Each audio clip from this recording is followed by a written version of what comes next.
You're watching Amateur Attempts, the show where I take recipes on YouTube and I recreate them as an amateur in the kitchen. Today we are making the legendary, the classic Diet Coke spaghetti. Now you can use Diet Coke, you can use Diet Pepsi, you can use Pepsi Max, you can use Coke Zero, whatever you want really, but I'm gonna stick to the traditional formula of Diet Coke and spaghetti. This recipe is brought to us today by Ordinary Sausage. I'm gonna try to recreate it to a one-to-one example of what he did, and hopefully it comes out yummy. So without further ado, all we have to do is boil this Diet Coke, get the pasta in there, and we're most of the way there.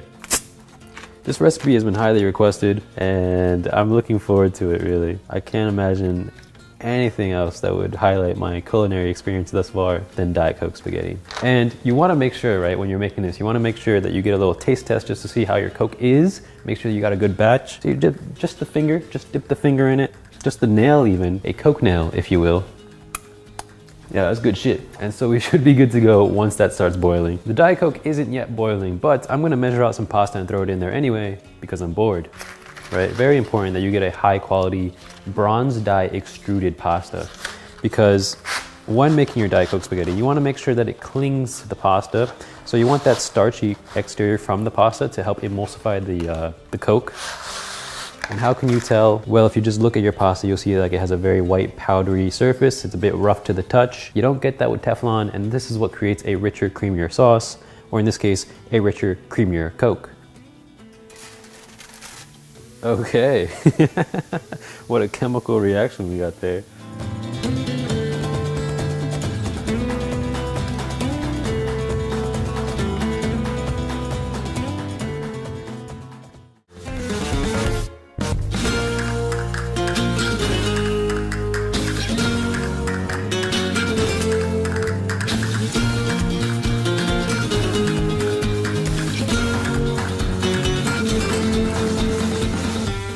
And the only thing left to do now is to try our finished creation. This is it. This is everything that I worked for, from the boiling to the boiling, and the part where I put the spaghetti into the boiling water, and then the boiling, I mean, it wasn't water, it was Diet Coke. And speaking of Diet Coke, we have a glass of the Diet Coke spaghetti water right here for taste sampling.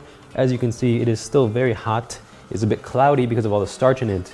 And I'm sure this makes for a stellar combo between the pasta and whatever this is. So, without further ado,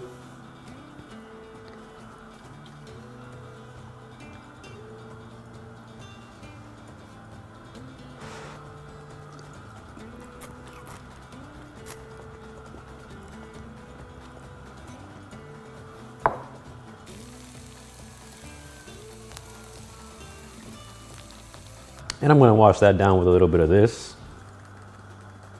Very nice, delicate nose, subtle sweetness. Yeah, that's good.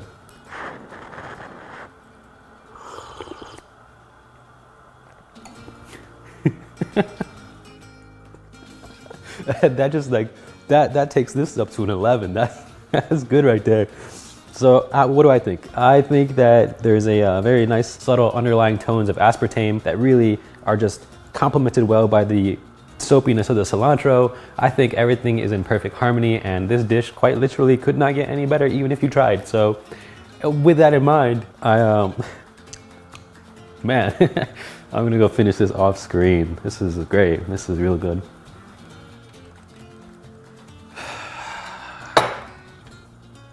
I mean, what did you expect?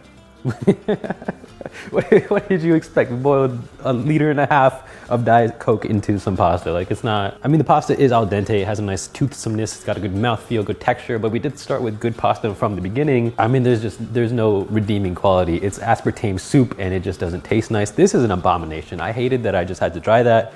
And it really, there's a lot of punch actually. Surprisingly more flavorful than the original Diet Coke. I think the starch may have caused some chemical reaction to highlight some of the more nuanced and subtle flavors that would have been in there otherwise. Don't make this. If you ever thought about making this, don't make this. Save yourself the trouble.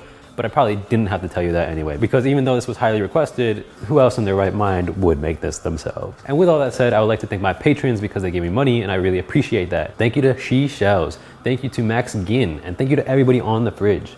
If you too would like to get on the fridge or just support the show in general, the link to the Patreon is in the pinned comment below. No more of that. Too much with the Diet Coke, man. Ugh.